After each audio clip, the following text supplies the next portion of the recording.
आज विरोधी स्पेसमध्ये जे एक मोठे पक्ष आहे ते सगळ्यात मोठा पक्ष काँग्रेस आहे आणि त्याच्यानंतर मोठा पक्ष RJP आहे.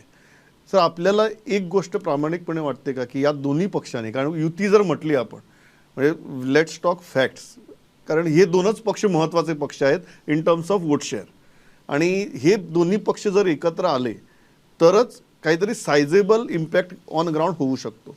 आपल्याला वाटतं का की ही युती व्हायला पाहिजे? देखील पॉलिटिकली BJP आयडिओलॉजी आणि काँग्रेस पार्टीची वेगवेगळी आहेत, स्पष्ट आहे. त्या आयडिओलॉजीशी आम्ही कदापि तडजोड करणारच नाही. आणि इतर पक्ष जे काही वारंवार सांगतायत की आम्ही सुद्धा तडजोड करणार आणि BJPला आम्हाला बाजूला करायचं आहे, त्यावेळेला एकत्र येण्याची भूमिका घ्यावीच लागेल. आम्ही असं एकदम आम्ही करणार नाही असं आम्ही म्हणणार नाही, परंतु सर्वांनीच तो विचार जर तुमच्या मनामध्ये असेल की BJPला आपण बाजूला केलं पाहिजे, त्यावेळेला एकमताने आपल्याला पुढे जावं लागेल. कुठेतरी त्यामध्ये सर्वांनी एकत्र होऊन पुढे जाणं गरजेचं आहे असं माझं प्रश्न मत आहे. पण पुढाकार कोणी घ्यायचा? पुढाकारचं दोन्हीकडनं असतं, असं नाही आहे की पुढाकार एकाने घ्यायचा.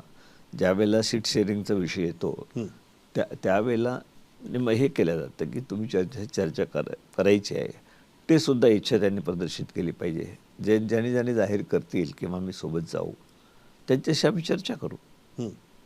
चर्चा करायला कुठे अडचण नाही आहेत.